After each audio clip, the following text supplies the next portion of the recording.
Chers amis et chères amies, nous sommes très heureux de vous retrouver pour cette émission de Présence protestante. Une émission de Présence protestante dont le titre est « Comment vivre aujourd'hui la réforme ». Alors vous le savez, cette année 2017 est un peu particulière pour le monde protestant puisque la tradition a fixé comme début de la réforme le 31 octobre 1517, donc le jour où Martin Luther a affiché ses 95 thèses contre le trafic des indulgences. Trafic des indulgences, vente des indulgences qui devait en fait servir à payer des réformations dans le bâtiment, mais aussi à administrer l'Église de Rome. Et donc, cette année 2017, nous avons eu l'occasion déjà d'en parler à plusieurs reprises, est symptomatique en quelque sorte du monde protestant et nous allons donc ensemble avec nos deux invités essayer de répondre à cette question: comment vivre la réforme aujourd'hui?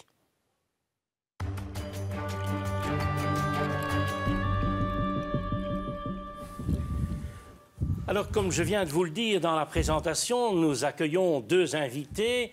Le pasteur Yves Gabel, qui actuellement est détaché dans l'enseignement, et le pasteur Georges Quenon, qui est titulaire donc dans l'Église protestante unie de Belgique. Alors, nous allons tout de suite entrer dans le vif du sujet. Un hebdomadaire bien connu a titré ces dernières semaines, avec une pleine page de couverture, avec un portrait de Luther, aux divisions actuelles. Alors, est-ce que vous avez l'impression que ce titre, qui est évidemment un peu racoleur, il faut évidemment vendre la publication, mais ce titre racoleur, est-ce que vous avez l'impression que ça correspond vraiment à quelque chose? Est-ce qu'il y a là une réalité?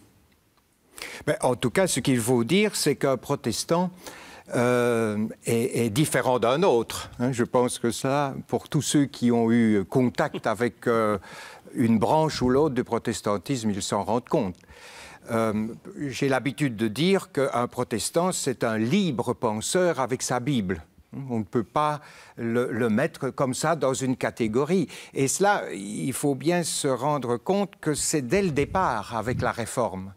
Luther a quand même donné un coup de vent libérateur à l'être humain. Il a, en traduisant la Bible, par exemple, en langue pour chaque peuple, non seulement il a donné à chacun la liberté d'interpréter, mais aussi il a souligné l'importance de la conscience individuelle. Et donc, il a ouvert un champ dont il n'a pas pu maîtriser du tout, on ne maîtrise pas cela, où chaque personne se situe par rapport à ses propres pensées, par rapport à sa propre lecture, à sa propre approche de la Bible, qui est quand même un lieu commun, je pense, pour tous les protestants, mais aussi approche de différentes manières, et on entre dans la Bible par différentes portes. Et donc, forcément, ça va donner de grosses discussions, parfois, sur le plan éthique, sur le plan politique, sur le plan économique, sur le plan surtout théologique. Et chacun va avoir sa position, d'où la naissance d'un certain nombre de branches, d'un certain nombre de familles protestantes, à tel point que le public, probablement, ne s'y retrouve pas, ou a très difficile de s'y retrouver, sauf si il va un peu gratter chez chacun.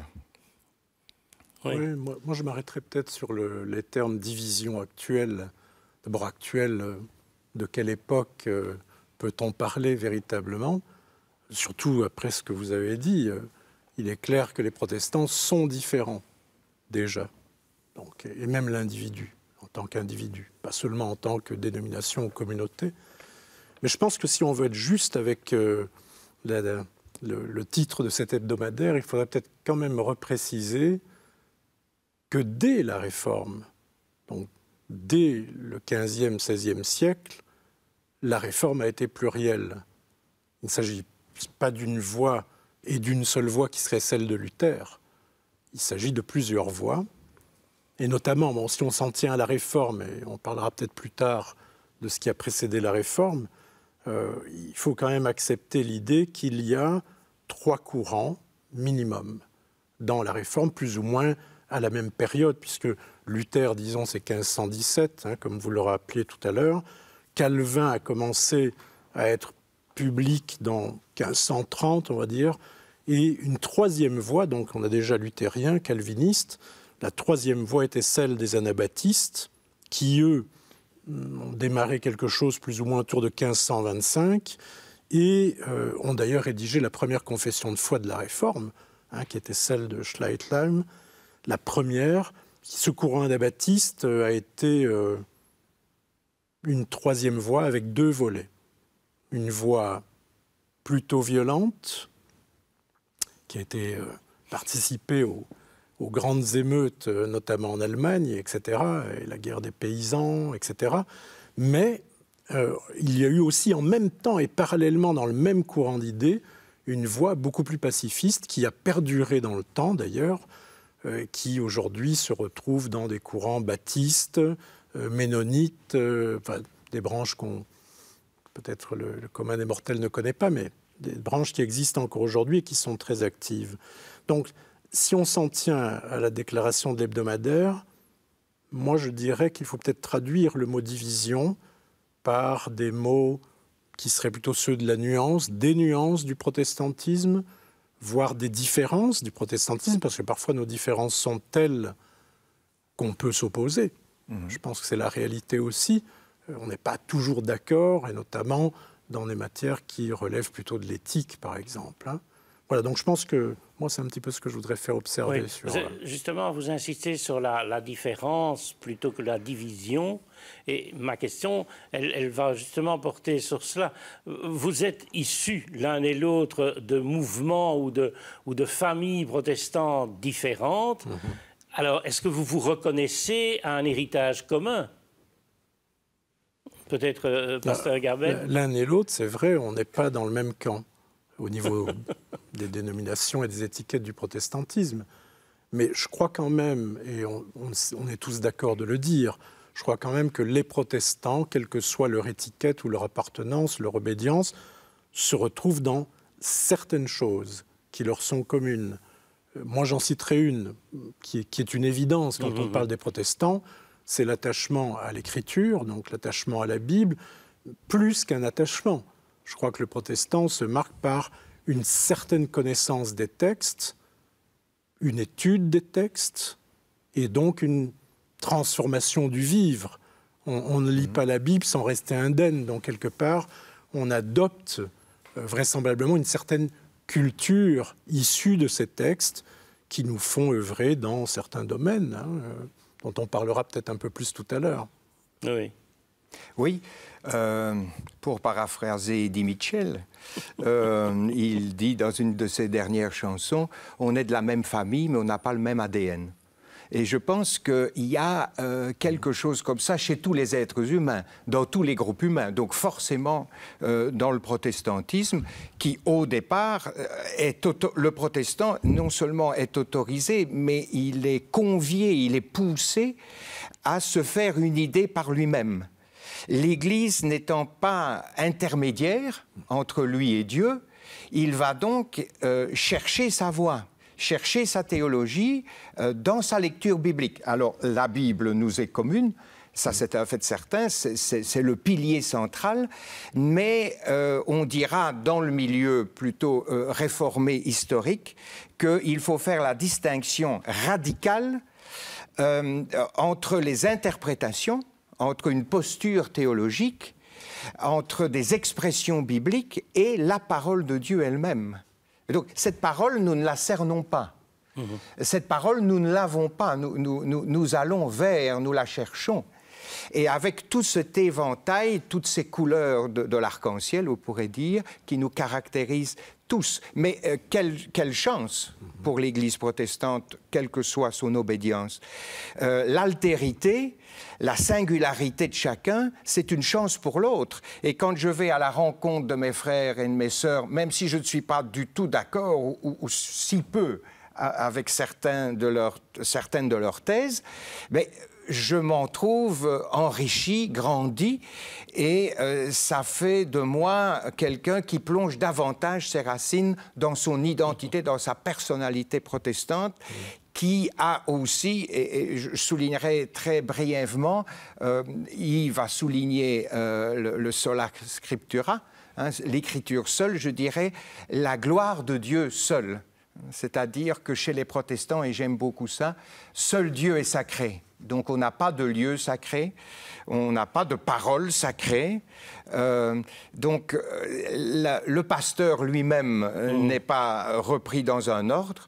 Hein, il est simplement un laïc comme un autre, avec une fonction particulière, comme ses autres frères et sœurs de l'Assemblée. Et donc ça, ce côté de Dieu qui s'incarne, qui devient peuple, qui devient un être humain, c'est excessivement important pour comprendre le protestantisme. Oui, un autre titre de cet hebdomadaire dit « Luther, l'homme qui a changé le monde ». Est-ce que vous êtes d'accord avec cette affirmation? Oh, ben je pense qu'effectivement, on ne s'en rend pas compte, évidemment, hein, parce qu'on va peut-être le voir tout à l'heure, mais l'histoire n'a pas beaucoup retenu de faits importants, en tout cas du début de la Réforme.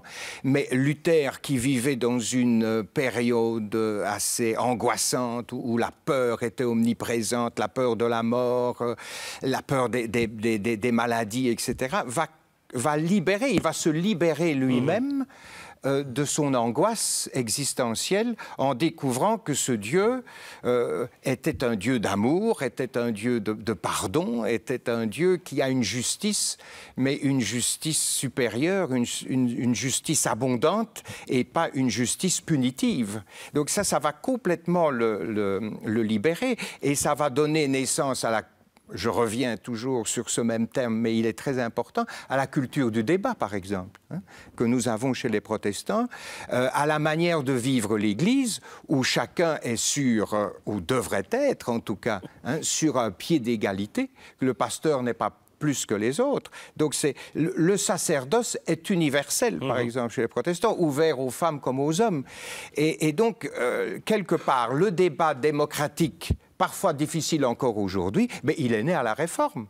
L'école pour tous, elle est née à la Réforme, dans l'esprit en tout cas de la Réforme, puisqu'il fallait lire, il fallait se doter d'une pensée propre pour être protestant. Tout à fait. Et face à cette question, il ne faut surtout pas qu'on oublie que Luther n'a pas été seul. Donc il y a une... On pourrait parler d'une sorte d'émulation, finalement, entre les réformateurs de cette époque-là, surtout entre luthériens et calvinistes, insistons un petit peu là-dessus. Et donc, on ne doit pas oublier que Calvin, à quelques centaines de kilomètres de Luther, a développé beaucoup d'écrits, a fait connaître, finalement, les idées de la Réforme, alors au travers de textes divers, au travers de textes plutôt sociopolitiques, au travers de textes plutôt éthiques, au travers de critiques du catholicisme, mais aussi de commentaires de cette écriture dont on parlait tout à l'heure. Donc Luther aussi, bien entendu, a écrit, et on sait qu'une des premières choses, ça a quand même été la traduction de la Bible en langue populaire allemande. Calvin a fait de même au niveau du français. Et je pense que Calvin a quand même eu, si on compare les deux courants, une aura ou une influence bien plus grande au niveau de l'Europe que Luther. Disons que les pays du Nord sont plutôt luthériens, mais tout le reste est devenu calviniste finalement. Et puis Calvin a été exporté après à cause de certaines persécutions, et on va nommer personne, font que beaucoup de calvinistes, de gens issus de la réforme calviniste, sont partis à l'étranger, notamment dans le Nouveau Monde. Et donc, ce n'est pas innocent que l'on retrouve ces courants, par exemple, aux États-Unis actuellement.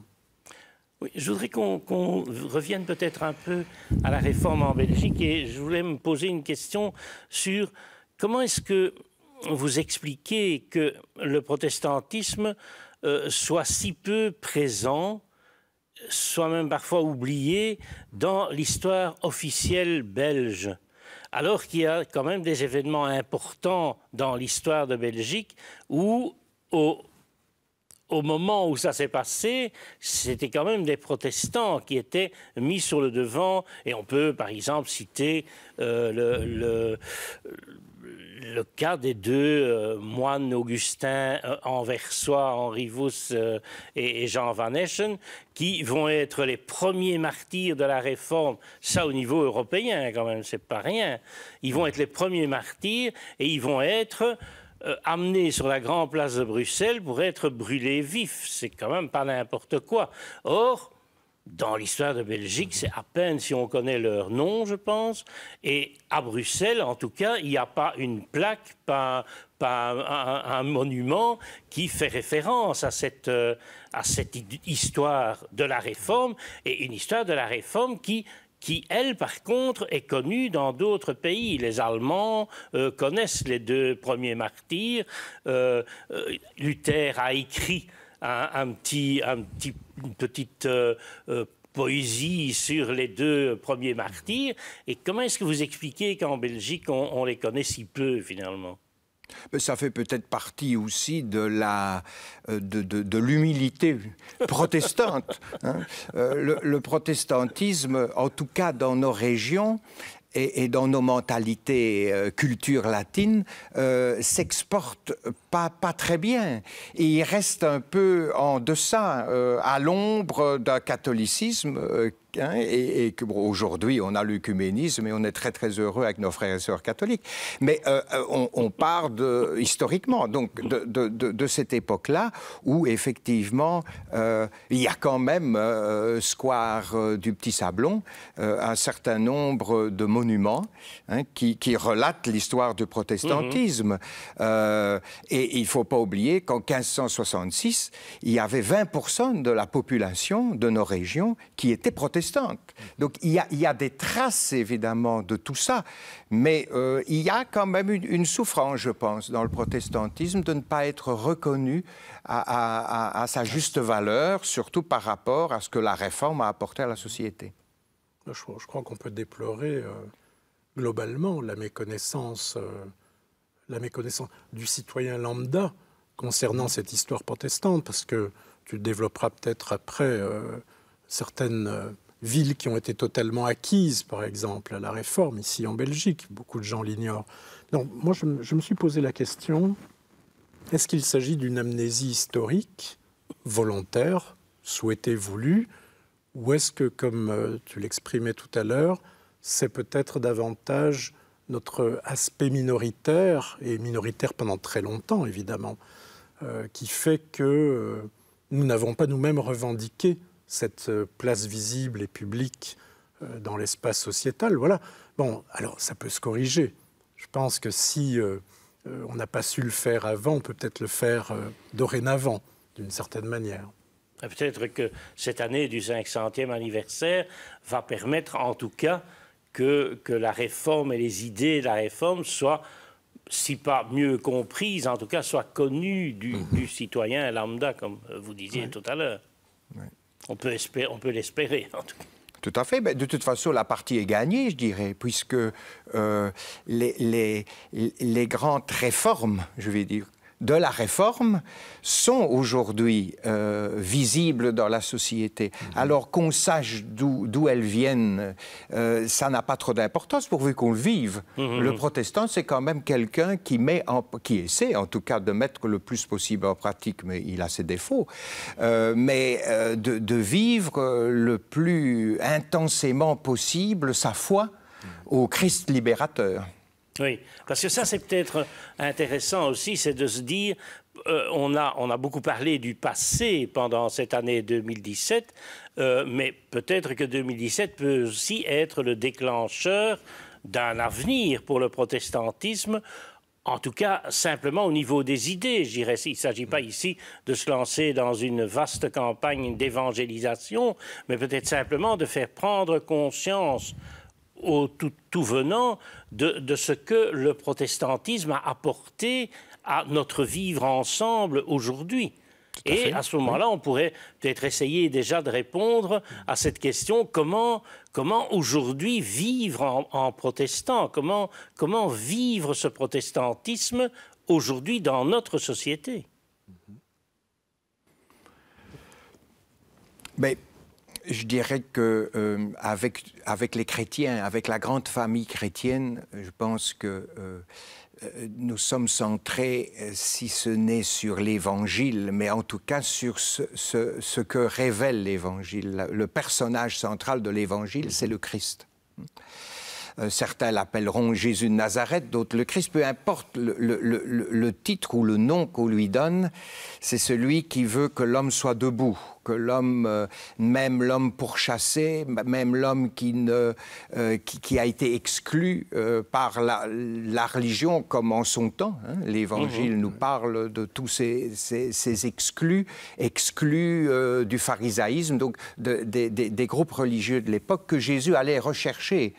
Et donc, Jésus est celui, pour nous, qui met l'homme debout, tout homme debout, pas seulement l'homme religieux, mais l'homme à la recherche de spiritualité, l'homme qui cherche un sens à sa vie.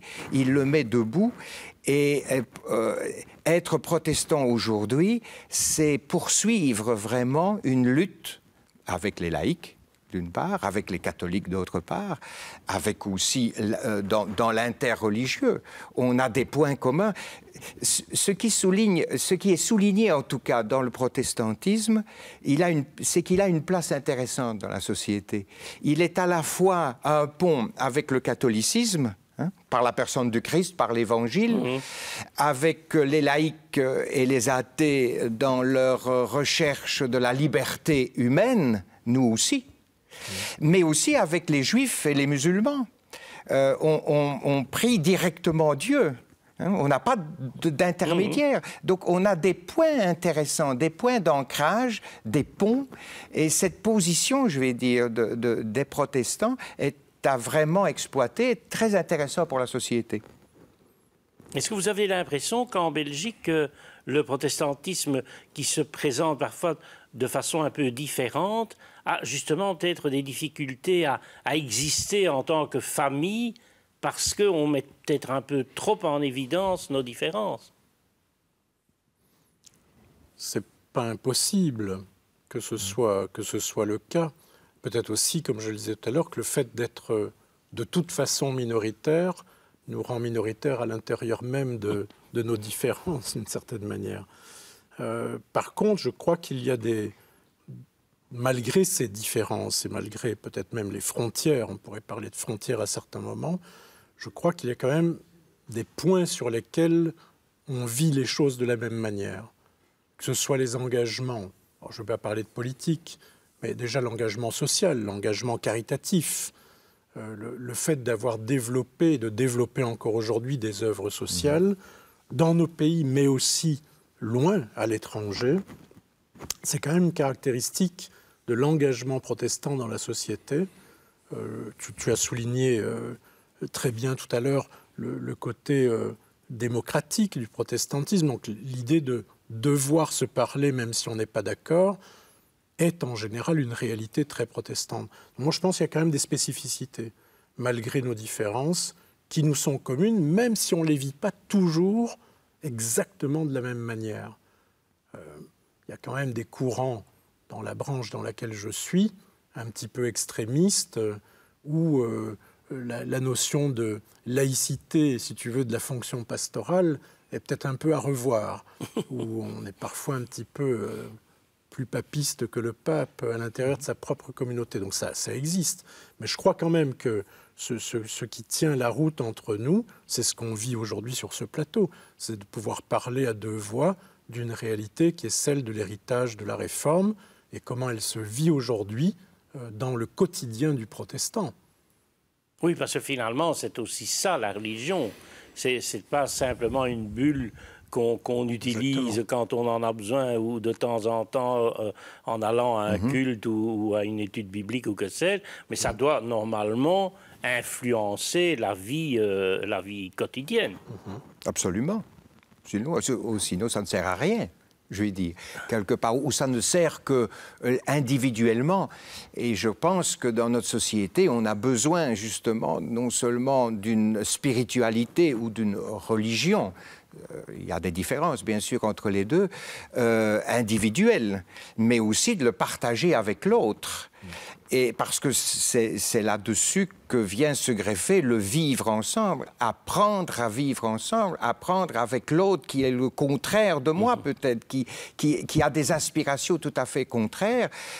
Ça me fait grandir, effectivement, et ça m'apporte un grand enrichissement. Hein, comme tu disais tout à l'heure, c'est très très important. Être interpellé par la vision de l'autre et peut-être même par la vocation de l'autre, hein, tout simplement. Eh bien, on arrive déjà à la fin de notre entretien. Alors, je voudrais peut-être vous demander très rapidement si vous avez encore quelque chose à dire, peut-être le dire de façon très brève, mais ne pas rester sur un non-dit, en tout cas.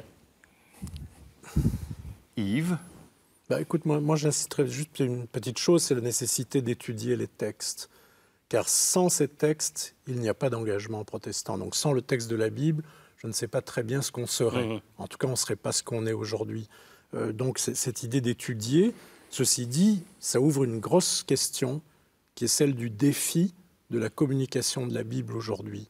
Pour les générations actuelles, avec les outils technologiques que l'on a, il y a sans doute une nouvelle réforme à entreprendre pour que ces textes continuent à parler.